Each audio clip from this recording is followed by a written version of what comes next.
Hello everybody, Zaxter99 back again with another First Impressions review. This time we're looking at yet another game trying to copy off the success of Vampire Survivors. I swear I reviewed like 4 or 5 of these games just in the last week alone, and all of them are new releases on Steam. Now, Vampire Survivors launched last December, but indie developers are continuing to try to, take in on the success of that little game. So this looks like another similar game. Says it's a twin-stick shooter, but it doesn't even have controller support. So to the developer, right now, you can't fucking call a game a twin-stick shooter if you don't even use a controller. Do you understand that sticks are on a controller? You have no controller support. This is not a twin-stick shooter. Don't be a fucking maroon. You pronounce right. Anyway, Tommy Gun Carnage is brought to us by Jade Owl AB. It's their first title on Steam, and again, priced at exactly the same price as Vampire Survivors. We'll be back to take a look at this and see if this game is worth your $3, and we'll do that right after this.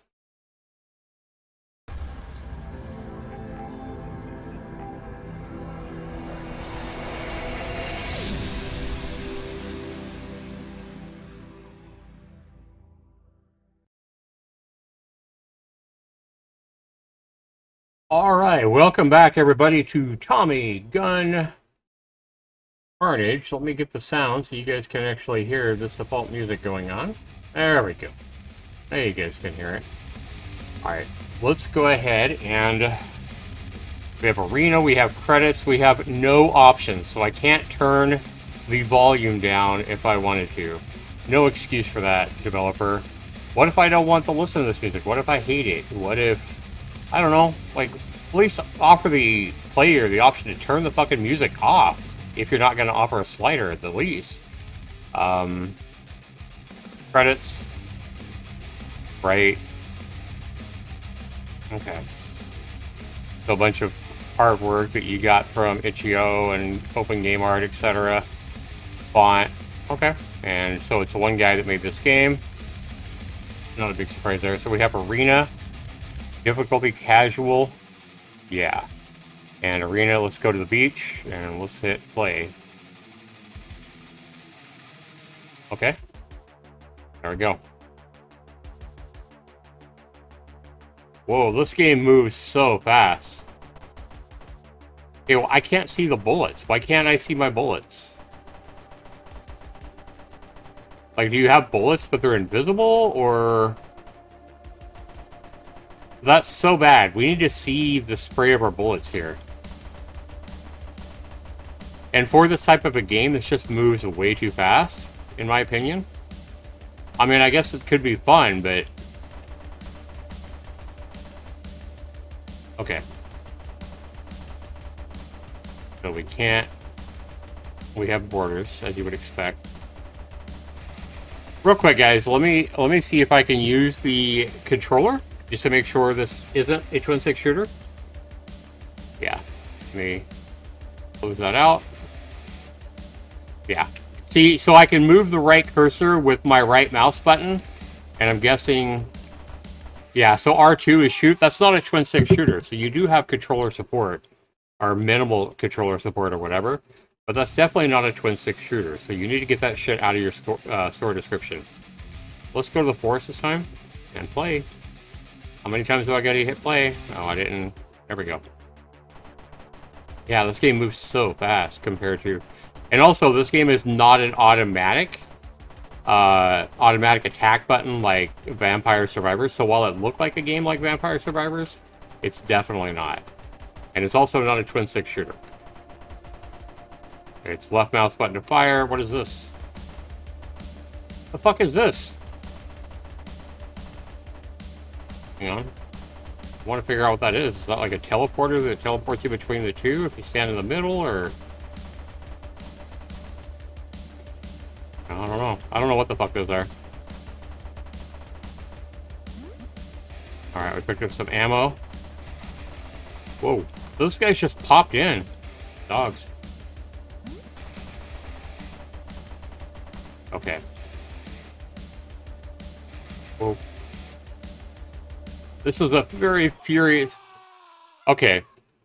That felt really cheap. Like, right here on your map, you definitely need to move this building down so you can move through here without getting stuck in an invisible wall or whatever.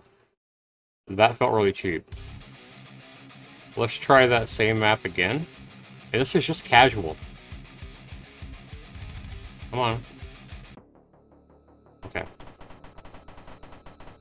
I want to go back and try that area again over here. Okay, I was able to move through there, but... Can I move back the other way? That was hard. Yeah, you need to open that up a little bit more to the developer, for sure. The biggest things I can see right now is... Quit calling this game a twin-stick shooter, because it's definitely not. We don't see our bullets. We need to see... You need to see where the fuck your bullets are. Okay, so these enemies just completely teleported. I just saw those enemies completely teleport from one spot to another. That's not good. So you need to figure out what the fuck is going on with your enemies. And these guys just spawned in. Like, we have like 3 dogs just spawn in there. Like, not too far away from me. That feels cheap. Like, you need to make sure that enemies that are spawning in on the other side of the screen where I can't see them. I mean, it's fine to keep giving the player new enemies to attack and make sure they have a minimum number to attack. But don't fucking spawn your enemies where I can see them. Whoa, that was cool. Wow, we're flying. I thought this game was moving really fast before, but good God. We are hauling ass now. Alright.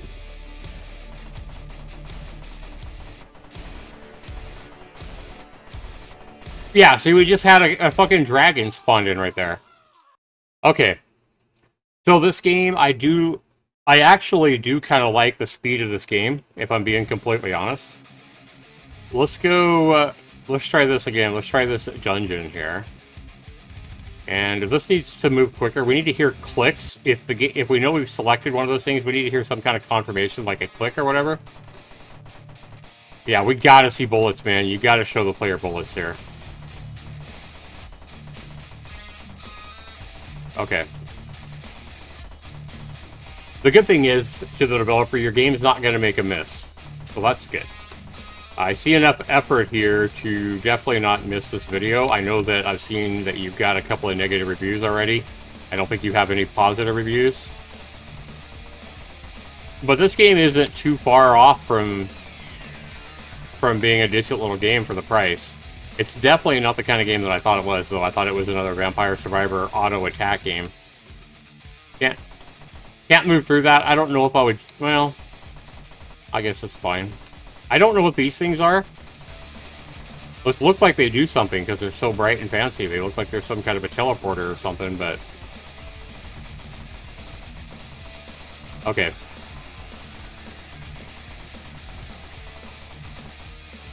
Yeah, see, these look so fancy. You think they would do something. Right mouse button doesn't do anything, and it needs to do something, I feel like a secondary attack or something.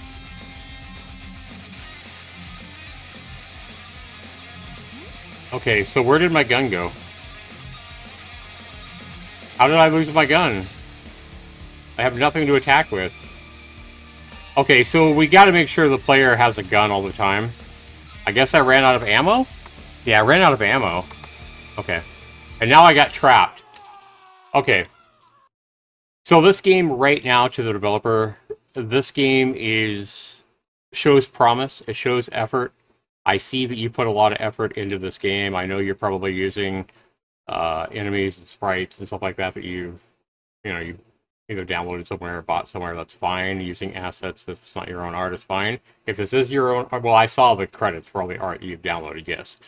So I know you didn't make all this art yourself. That's fine. Everything, I guess, everything seems to... I mean, yeah, I have no problems with the graphics or anything like that. This is all fine. But there's several things that you need to do. So you're going to end up earning an effort is obvious. Right now, I'm probably going to not recommend this just because there are so many cheap ways that you can die. So you really need to buckle down and fix some of these problems with your game. And I'm going to try to help you right now. Fix your game. And then I'll go back and play it and I'll see if I can recommend it.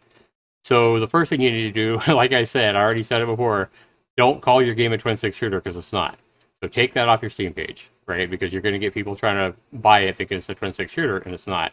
A twin stick shooter is when you're moving with the left stick on your controller and you're firing with the right stick in whatever direction you are moving the right stick. Okay, this is not a twin stick shooter because it doesn't work like that. Anyway, the enemies, as we can see right here, this is almost a fundamental problem. Look at how many enemies I have on the screen, and I had no ammo. So one thing I would do is I would have some kind of a condition in your game that if a player is out of ammo, you need to slow down the spawn rate of the enemies. Because I'm sitting here looking for ammo, and what we have is that we end up getting an impossible situation here where there's no way for me to do anything except die. So you simply need to have a if-then statement somewhere in your code, right? That says, hey, if the player has no ammo, then stop spawning more enemies. All right, he probably has plenty of enemies on the screen already. He needs to find fucking ammo. Then once your player has ammo again, then we can start spawning enemies again. That's the first thing you need to do. Simple check, right? Okay. So the next thing we need to do is we need to make sure that all your enemies that are spawning in, whatever your enemy spawner is, like the code that goes into your enemy spawning enemies, we need to make sure that we're always spawning in enemies where I can't see them. If I'm right here, I don't want to see enemies spawning in right here and attacking me. That looks cheap, it feels cheap, and it just looks bad. So always make sure that, let's say your X position is minus, 1,000 right here. You want to go over and spawn all these enemies in at, make sure it's like around X is positive 1,000, right?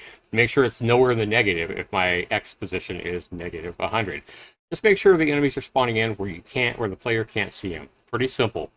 So everything I'm giving you right now is really simple code checks that you need to put in. This is really simple stuff that can go a long ways to making your game look and feel way better.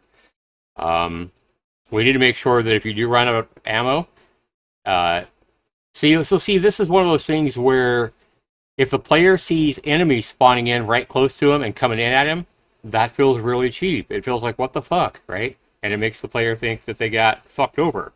However, if the player runs out of ammo and the player sees ammo spawn right here, that's one of those things that feels, yeah, I'm gonna go get the ammo. So you might want to spawn in the ammo somewhere close to the player. That's cool. The player's going to feel good about that. So you see what I'm talking about? I know it seems unbalanced or unfair, but if you spawn in something good for the player and the player sees that, they don't mind that. What they do mind is when they see fucking more enemies spawning close to them. They're like, what the fuck? This is cheap. This is garbage. But seeing an ammo or a power-up spawning close to them, that's totally cool. Player don't mind that at all. But yeah, as you can see, we have just way too many enemies here. We need to see your bullets. That's another super simple check. It looks like we also have an enemy that just spawned in here behind the wall. So you need to check and make sure your enemies aren't spawning on the outside of the map, because that looks bad, right? So I just saw that happen. So it looks like I'm dead. The game's over, and the game might still be spawning in enemies. That's just funny. I don't know what all these purple things are. I don't know where they're coming from, but you might want to tone those down just a little bit. I like the speed of your game. The speed of your game is cool. Yeah, I like fast-moving games. That's kind of fun. I think we're going to, stop there. I think I've given you plenty to do, but these are all really, really simple things to do. Oh, also, one other thing you need to do is you need to give us a volume slider so we can turn the volume up and down from the main menu. So have a settings and have this at least be able to adjust the volume and maybe the sound effects or whatever the effects and the volume sliders would be great for a game like this. So let's start there, get all those. These are all really easy things to do that would take your game from right now I'm going to give it like a 3 out of 10. But if you do all these simple things that I just suggested, you could easily take this game all the way up to like an 8 out of 10, if not better. So let's see you make these changes. This is something you could probably do within a couple of hours max, and then put out an update, and I'll come back and check your game here in a few days or a week or whatever, and we'll try this again. So hopefully my suggestions have helped this developer out. And again, this is what I do for developers, guys. I don't miss a game as long as I feel like they put genuine effort into their game. And no matter how bad it is or how bad it feels. And, if I feel like a developer really hasn't put any effort in, hasn't really tried to make something cool, then I'm going to miss it. But I feel like this developer has put a lot of effort in this game. They've tried to do something really cool. They just kind of failed at it because maybe it's their first game. But I guarantee you, if the developer listens to what I suggested here, makes these changes, the game's going to be a lot better. But we'll see it happen, guys. This is an effort is obvious, but a not recommend on the store page. Hopefully that will inspire the developer to make the changes I suggest, make the game better, and then I'll go back and re-review it and see if I can recommend it. And whenever I play it next, whether it be a week or so or whatever. So I'll watch for an update. Thanks so much for watching, everybody. Be sure to comment down below. Let me know what you guys think of this game. Do you agree with the suggestions I made to the developer? And do you agree that this developer has effort into this game? I would love to know. We'll see you in the next video, everybody. Take care.